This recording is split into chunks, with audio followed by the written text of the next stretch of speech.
ते कुठे ते दुसरं कुठे ते अजून एक कुठे नुकसान भरपाईचं कुठे अजून एक त्याच्या मागे मदत किती देतात तो लागत आहे.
आपल्या सगळ्यांना माहिती आहे की मे महिन्याच्या शेवटी मे, जून, जुलै, ऑगस्ट आणि आज सप्टेंबर अखेर या राज्यामध्ये खूप मोठ्या प्रमाणामध्ये अतिवृष्टी झालेली आहे.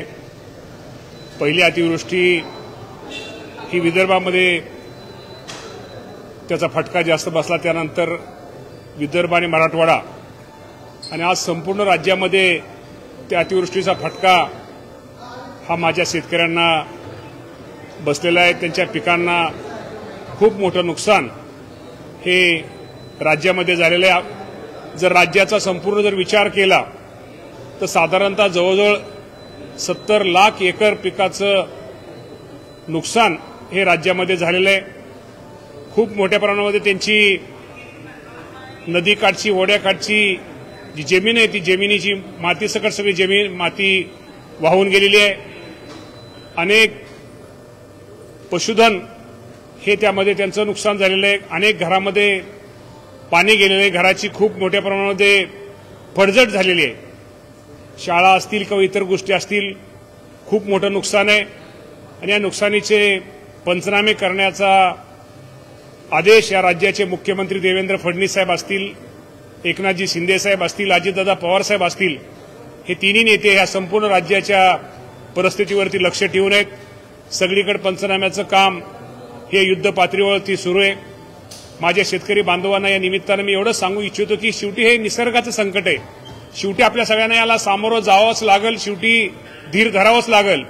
शेवटी या संकटाच्या काळी, अडचणीच्या काळी हे शासन तुमच्या सगळ्यांच्या पाठीमागे आहे.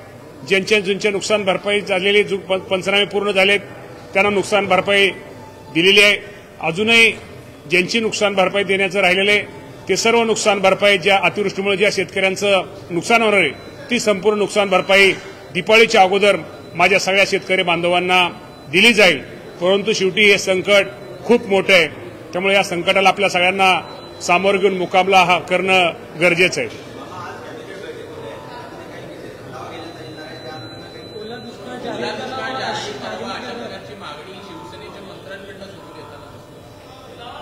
मागणी 100% शेतकऱ्यांची आहे.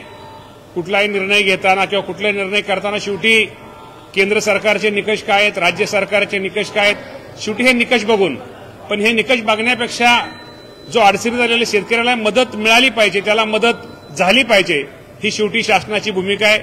शेवटी हे शासन हे शेतकऱ्यांच्या पाठिंब्यावरच अवलंबून आहे. त्यामुळे शेतकऱ्यांना मदत करणं शेवटी आमचं कर्तव्य आहे आणि निश्चित प्रकारे हे सरकार माझ्या सर्व शेतकऱ्यांना मदत करेल, सहकार्य करेल. निकषासंदर्भात कुठेतरी विरोधकांकडून प्रश्न उपस्थित केले जात आहेत. जे निकष होते मदत करण्यासंदर्भात किंवा पीक विमा ज्या मिळणार होता ते कुठेतरी निकष बदलवले गेलेले आहेत आणि तशा प्रकारे टीका मोठ्या प्रमाणात होत आहे.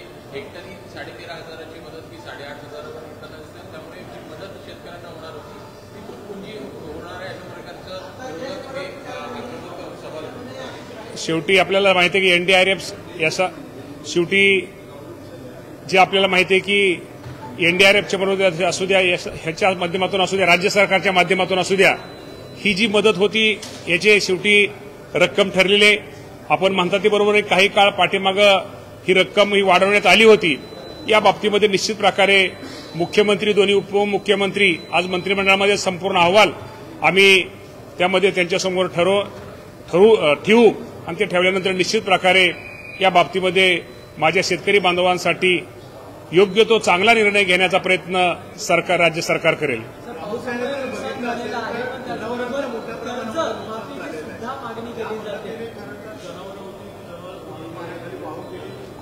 ज्या ज्या जनावरं वाहून गेलेले त्या सर्व जनावरांचे जे वाहून गेले त्याची सगळी माहिती ही संकलित केली जात आहे. ज्याची जनावरं वाहून गेलेली त्या सर्वांना मदत केली जाईल.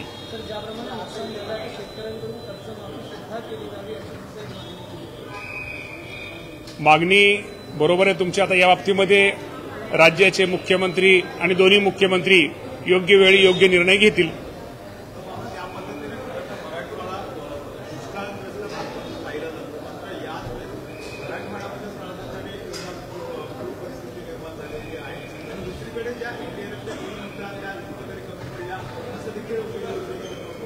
असं कमी वगैरे शेवटी हे निसर्गाचं संकट आहे.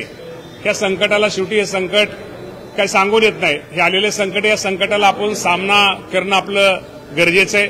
निश्चित प्रकारे मी एवढंच आपल्याला पुन्हा एकदा सांगतो की राज्य सरकार हे संपूर्ण या अडचणीच्या काळामध्ये शेतकऱ्याच्या पाठीमागे उभं राहील.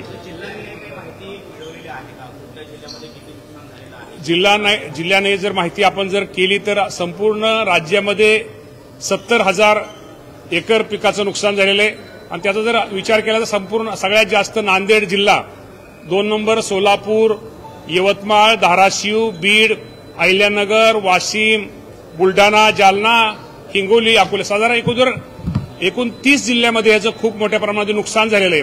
आणि एकूण 70 लाख एकर पिकापैकी साधारणतः ह्या महिन्यामध्ये, सप्टेंबर महिन्यामध्ये साधारणतः 31 लाख एकर शेती पिकाचं नुकसान झाले. त्यामध्ये बीड आणि धाराशिवचं आणि सोलापूर या 3 जिल्ह्यामध्ये शेतकऱ्यांच्या पिकाचं जास्त नुकसान झालेलं आहे. धन्यवाद. सांगा मदत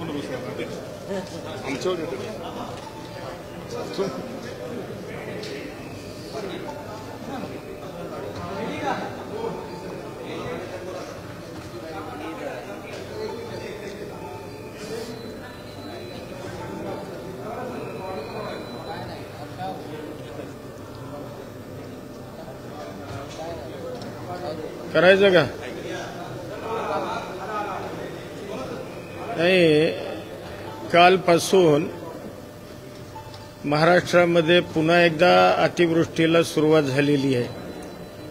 विशेषतः काल आणि आज मराठवाडा आणि पश्चिम महाराष्ट्र या 2 विभागामध्ये फार मोठ्या प्रमाणामध्ये पाऊस पडून शेतीचं आणि एकूणच सार्वजनिक मालमत्तेचं आणि लोकांच्या घरांचं हे फार मोठ्या प्रमाणामध्ये नुकसान झालेलं आहे.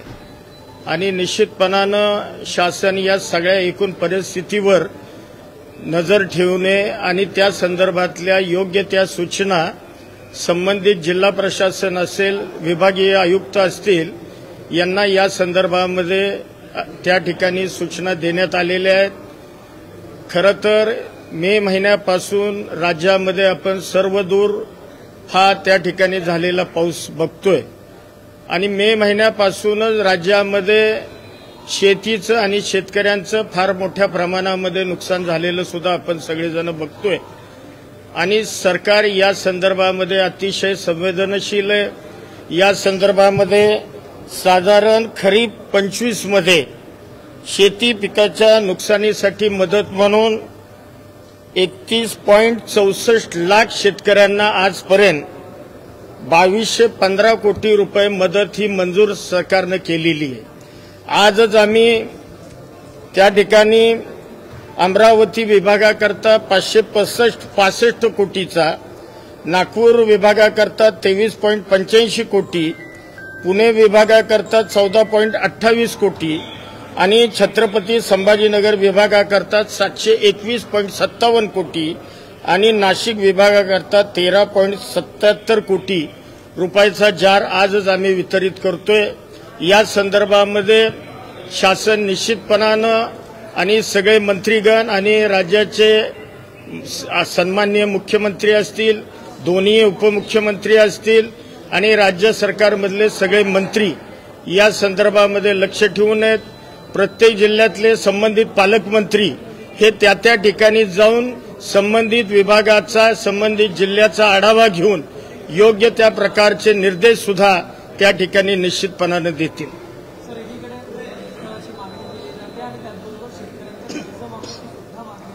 नाही, निश्चितपणानं शेतकऱ्यांची या संदर्भात ओला दुष्काळाची मागणी आहे. या संदर्भात राज्याचे मुख्यमंत्री आणि दोन्ही उपमुख्यमंत्री आणि एकूणच मंत्रिमंडळ या संदर्भामध्ये योग्य तो विचार विनिमय करून निश्चितपणानं निर्णय घेण्याची प्रक्रिया करतील.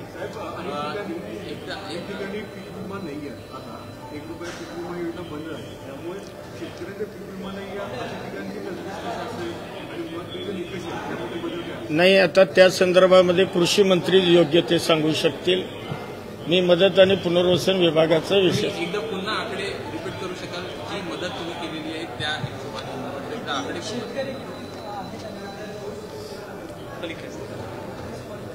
एकूण 30/9/25 पासून छत्रपती संभाजीनगर विभागामध्ये 721 कोटी रुपये .98 हा जार आम्ही त्या ठिकाणी वितरित केलेला आहे. त्याचबरोबर नाशिक विभागामध्ये 13.77 कोटीचा जार आम्ही त्या ठिकाणी वितरित केला आहे. त्याचबरोबर ऑगस्ट 25 मध्ये पुणे विभागाकरता 14.29 कोटी, नागपूर विभागाकरता 23.85 कोटी आणि अमरावती विभागाकरता 565.60 कोटी रुपये. त्याचबरोबर शासन 18/9/25 निर्णयानुसार साधारण 136.4 कोटी अमरावती विभागाकरता आणि कोकण विभागाकरता साधारण 10.53 कोटी अशा पद्धतीचे निर्णय याच्यापूर्वी आम्ही काढलेले आहेत. त्याचबरोबर साधारण 6/8/25 ला अमरावती विभागाकरता 86.23 कोटी आणि संभाजीनगर विभागाकरता 14.55 कोटी असा एकूण साधारण 73.54 कोटी अशा पद्धतीनं साधारण 2200 कोटी रुपये हे खरीप हंगामाकरता आजपर्यंत शासनानं मदत देण्याचे निर्देश दिलेले आहेत.